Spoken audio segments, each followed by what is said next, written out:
Welcome back to the shop. Today we are going to work on front aero and maybe we'll get some race seats in this thing and, take care of a few other little details that need to be taken care of. And I picked up that little sheet of aluminum there yesterday because it was on special at metal supermarkets. Deep discount. And I'm going to make a really good splitter out of that. Okay, so this is a splitter. It's a ABS plastic, I believe. A splitter from Anvil Performance out of California. Same company. I got the hood and the rear spoiler and the door handles and the mirrors, all that stuff.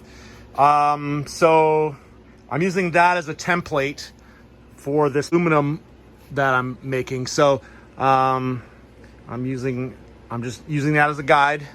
So I've marked it off. I'm going to cut it out and it extends back. Obviously this one doesn't extend back very far. So aerodynamically speaking, it's better to have one that goes all the way back to the cross member. So that's what this aluminum's for. So I'll cut this with a jigsaw and make some way of attaching it to the car, and we'll go from there.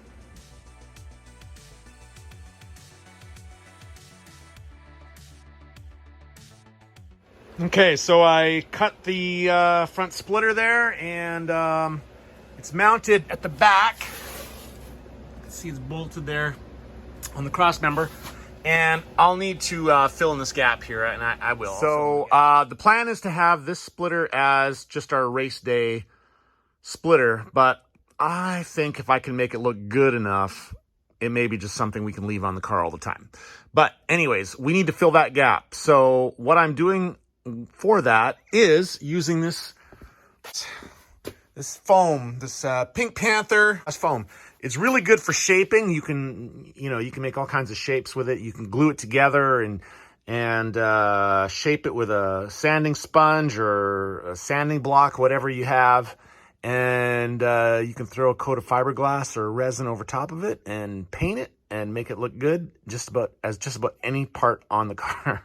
It's really good for that. So let's get to her and see how that works out.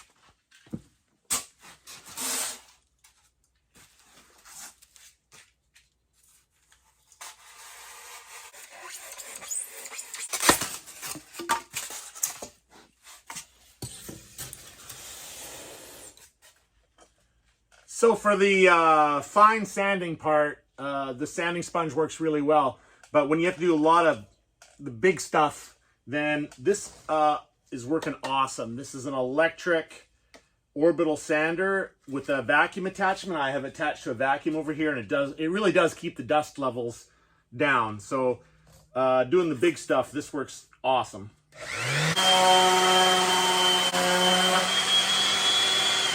Okay, so this is one side. Well, see, it'll be up tight like that. One side done. That stupid little chip happened while I was sanding this back part. Just broke off there, but it's all getting covered in epoxy or fiberglass, so that'll all be fixed. But anyways, yeah, so it matches that contour back there. I think that looks pretty good. So now the difficult part is making a matching one for the other side, because it has to be exactly the same.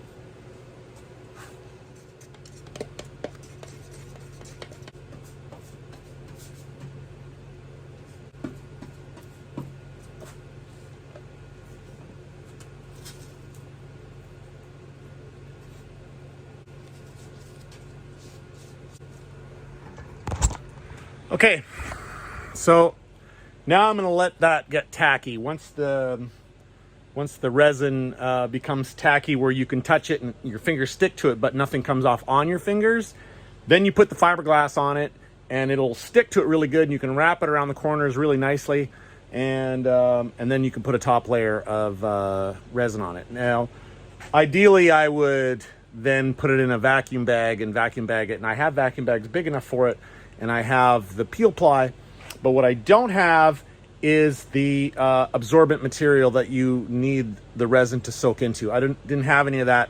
And for what I'm doing here, I think this is going to be just fine. It's not a structural thing at all.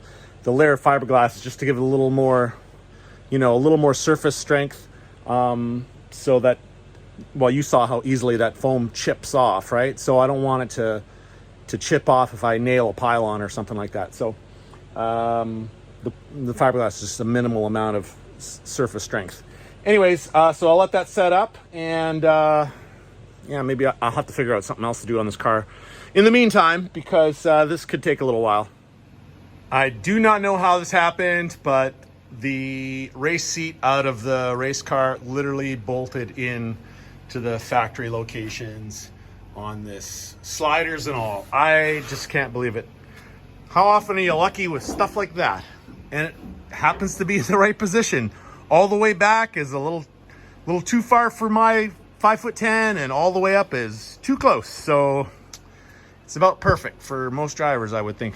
I don't think the passenger side is gonna be nearly as easy, probably because my passenger side, it's the same seat, but it doesn't have the slider. So I'm gonna have to figure something else out there. So where's my other race seat, you ask? Well, it's on my racing sim, of course. Sacrifices have to be made. Okay, it's about an hour and a half later, and now I can touch the pieces without getting the resin on my fingers. So I think it's time to stick the fiberglass on, and it's not going to want to move around. So if I don't get it right, it's going to be a real problem. So, all right, let's dive in. Let's see what happens.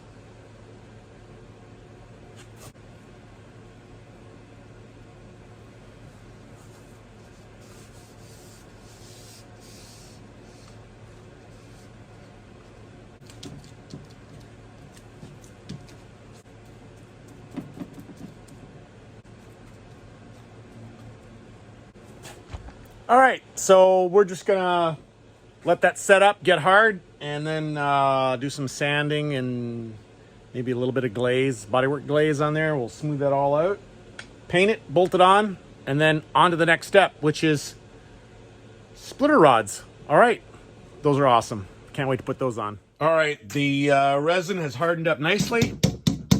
That's real good, so I'm gonna sand it and maybe do a skim coat of filler on there.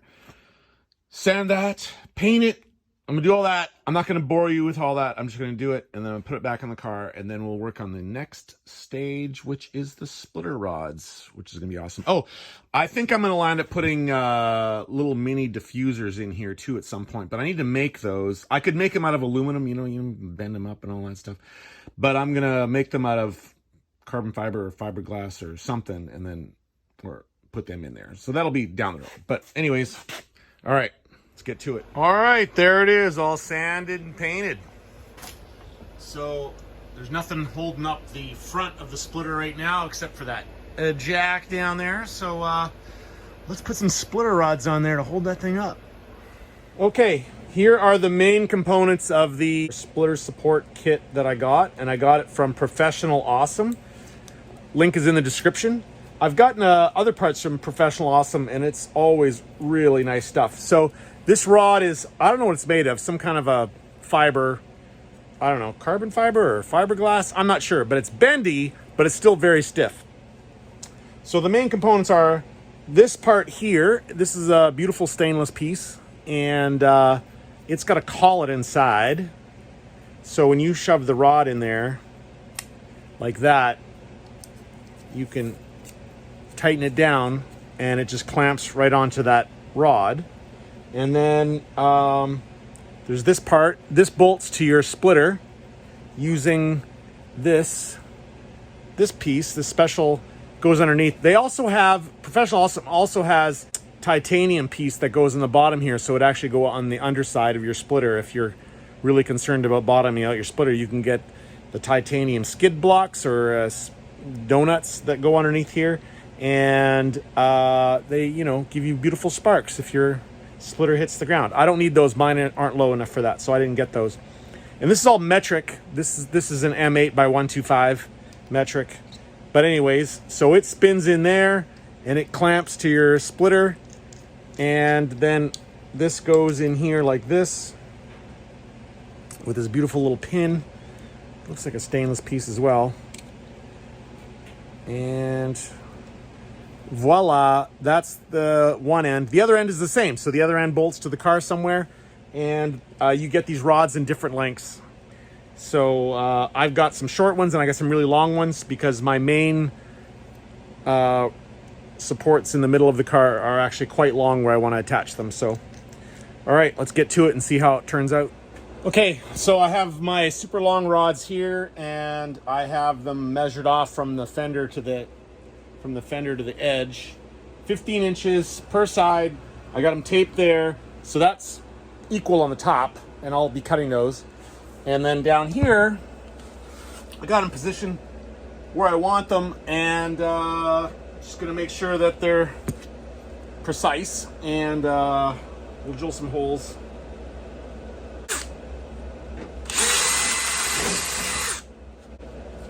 The magic size.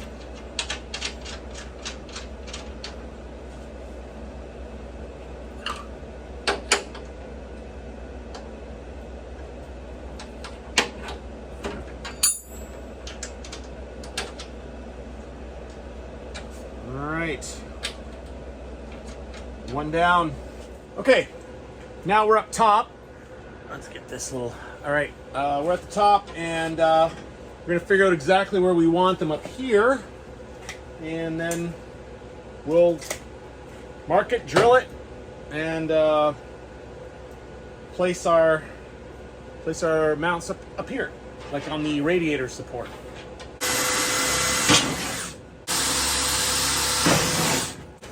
Okay, so I'm gonna bolt these on. I'm not gonna put them into the collets yet because I don't know how long the rods have to be.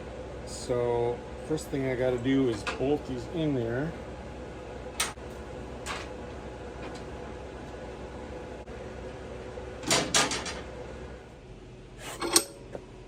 All right, you cut it with one of these zip saws. Simple as that.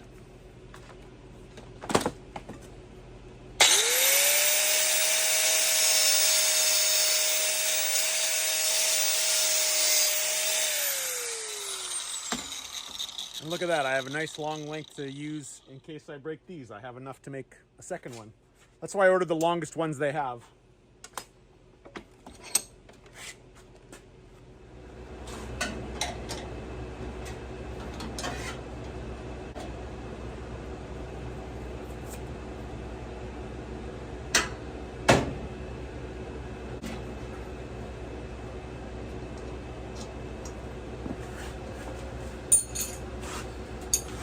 Now that I have it in there and this end's bolted in, now I just tighten up the collet and this side is done. Okay, well there we go with our splitter support rods. I sort of think that they're not going to be enough in this application. This looks like it, well, you know, see, if I push down on it, I don't know. Bridget does not want me to put support rods here because to put them here in the corner, they have to bolt up to the body here, and she doesn't want that. Okay, I did land up making those little aluminum brackets that go right there where the stock bumper mounts come out. So I think it looks pretty good. They're not painted or anything, but I just cut them out of a 3/16 aluminum. And yeah, so that's both sides, and that's how it is. There we are. There's the car. And yeah, one step closer. All right, so that's the end of the video. I want to thank everybody who's stuck it out this far into the video. A lot of people don't go to the end. It's awesome. I'm glad you're here. That 2 videos ago, the that doesn't sound good video got like 2,500 views in just a couple of days. Apparently something about that video YouTube liked, the algorithm liked it and sent it to a bunch of people as a recommendation. I don't know, I'd like to recreate that because that was really awesome. I got some new followers out of it, and welcome to my new followers. I hope I can continue to provide interesting content. And anyways, the car will, continue until we get her on the road and get it on a track. But there have been some there have been some delays. Like I ordered some really nice gauges for the car, and they're 6 months away, they tell me.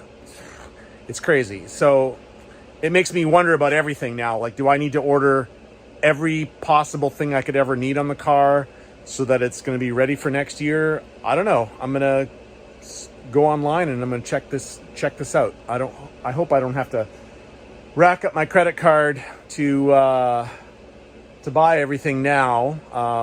Up until now, what I've been doing is saving up the money, buying it, and then saving up more money, buying the next thing. But if it's going to be a 6 month or 8 month delay for this stuff, that doesn't work for my timetable. So maybe we're going to have to order everything in advance or way farther in advance. Anyways, like and subscribe. Please send to your friends, share it, all that stuff. And we'll see you in the next one.